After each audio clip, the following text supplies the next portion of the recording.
Welcome back to another N-Cut movie review, and today we have The Penguin. And let me just say before I start, I hate the fucking Penguin.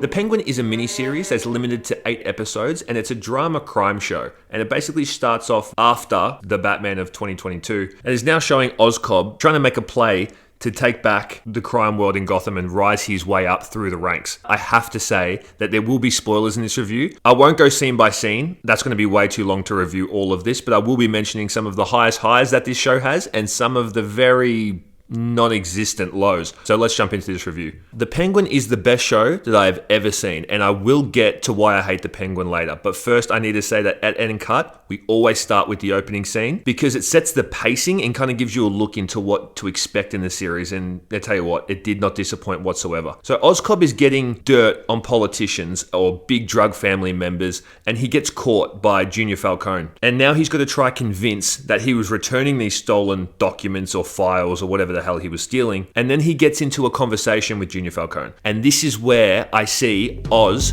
really channel his inner Tony Soprano / Scarface vibe, where he says just enough to convince you that he's doing a good job to get out of that situation, but Junior Falcone's kind of too smart and knows exactly what he's doing and catches on to the game. So Oz is caught, and in the amongst of them talking where he's being offended, calling him a bitch, this wave of aggression comes over his face and fists start flying. Well, in this case, bullets start flying, and he just leaves him dead in the water. This scene starts off and it almost leaves you breathless. That's how good it is. And this immediately just had me hooked to watch whatever the hell they were going to show me for the next 8 episodes. I was immediately hooked. And I still can't believe Colin Farrell is under all of that makeup. You seriously have no idea that it's even him. He is going to the extent of being so method, but this is the thing about Colin Farrell and everyone in the makeup department, in the prosthetic department, you actually do not feel that it's Colin underneath that makeup. It's his own individual character that he's playing. The Penguin is literally his own person. And there's nothing of Colin Farrell in this whole makeup of who the Penguin is. And I think that's why it commands the screen so well in that same sense,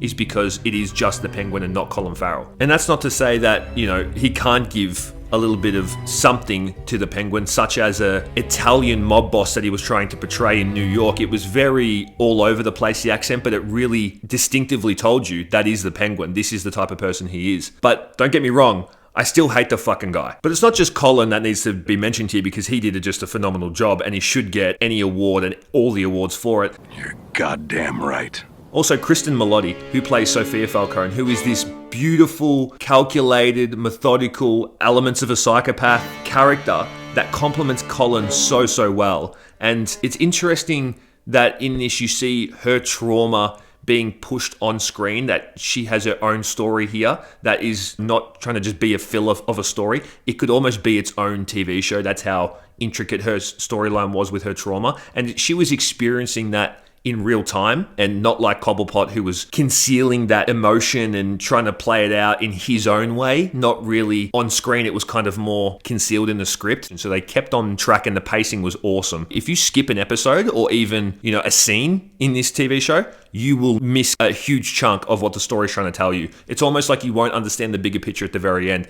That is incredible. For a team to be able to do this, for a show that we didn't ask for, and for them to give us the Penguin, who was playing a little bit of a role in the movie. It wasn't a huge role. It was enough of a role. But for him to come in and give you one of the greatest TV shows I've ever seen, I could never have picked that. Who knew? Who could have asked for this? Not me. Come here. Look at this. This stupid motherfucker. He's just begging to be got. And speaking of the story, not every villain is redeemable. Not all of them can be anti-heroes. They need to stay bad, because Gotham is a bad place for bad people. And let me just say, the baddest of them all is actually Sophia Falcone. I need that type of woman in my life. Yeah, that brother's starving. Now, this is one of the most important things to me of this show. When I was watching it, I actually forgot it was a part of the Batman universe. It didn't feel like it was even in the realm of it. It felt like its own show, its own drama show. And it had you so invested into the outcome that you wanted just to know the bigger picture and what direction it was leading in. And that's why I truly loved it, because I didn't know where it was kind of going. Were they going to redeem him like a stupid Marvel film or a Marvel TV show? Or was he going to stay true? And he stayed true, and I'm so glad that they did that. Now, my intro was I fucking hate the Penguin. I'll let you know this is why I hate the Penguin. And it's not the TV show that I hate. Not at all. It was near goddamn perfect. It's almost flawless. But this is why I hate him. Because he killed our boy Vic. How can he do that to the most loyal companion he's had? He's killed him in cold blood. And I'll tell you why I think he killed him. This is my own thought. I could be wrong, I could be off, but I think this is why. He's always getting ridiculed. He's always seen as less, and he's constantly embarrassed. Look at his brothers. They were always beating him in things, and he was always kind of not loved, right? So he killed them. He locked them in the sewer and they drowned. He went home and watched TV or whatever the fuck he did. I think that when you get so close to this guy, he sees it as weakness. As soon as you express any type of feeling towards him, that companionship, Vic is literally thanking him on that pier. He's thanking him for everything he's done. He's taking him from nothing. He's given him ambition. He's given him someone to lean on in bad situations. And by the way, Vic has risked everything to keep him alive. Yet he was traded on because he did express that emotion. His mother didn't, and his mother's still alive. So that's my thought about that, is that why Vic died is purely because he expressed the love. And as soon as he said that, you can even hear Penguin go, fuck Vic. He goes, fuck Vic. Fuck Vic. The fact he said that is because he knew that in that moment, it was weakness, and he can't be having that shit anymore as soon as his mum went brain dead, because he just had a mental breakdown about not being told he was loved, not being told that she was proud of him after all of that he's done, trying to get her to that penthouse, trying to see the view of Gotham, trying to work from the bottom up. And not only does he kill Vic, he robs the motherfucker in a true villainesque way. That is classic Penguin. That little ad of a scene, holy shit. They really did capture his villain arc perfectly. And can I just say, I know I'm very pressed about him killing Vic. He did cure Vic's stuttering.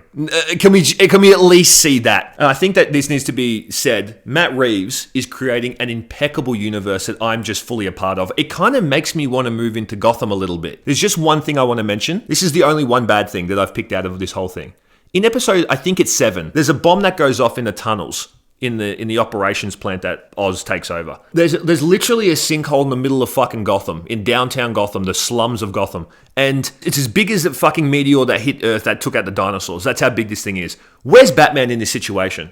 Where's Robert Pattinson? Is he filming Twilight at this point or something? Where is my boy Pattinson? Get that Crimson Chin down to the slums of Gotham and find out what's happening in that fucking drag of a place. Is it because there's been the collapse of the walls and the ocean came in, and he goes, well, you know, I've had one issue, I can't fix the other issue, so fuck that. Now, I might be eating my words later on because it could be explained. If you look at, Marvel as a comparison, they have a celestial half out of the goddamn globe, and it's not been addressed for 20 movies. I know they're not that bad. So it will get explained. Just one thing I noticed in here where I was like, where's Batman? Where are they? As always, we end these reviews with a rating, and I just have to rate this the closest to perfect I think I've ever rated it, 9.9. That 9.9 is the closest I've ever rated to perfect for a TV show. I loved every minute. I cannot wait for the second season, and I cannot wait for the second installment of Batman. So if you enjoyed the review, don't forget to leave a like and subscribe, because we're trying to hit 1,000, and I'd appreciate the hell out of it if you guys subscribed. Listen, it's quick, it's free. I won't have to choke you out like you did the Vic, okay? And if you have seen the show, comment down what you thought of the show. I'd love to read all your comments and see if you thought the same as me, or if you have a different take. Anything, write it down, and I'll definitely respond to it. Anyway, guys, this has been another End Cut movie review. Peace, I'm out, and cut.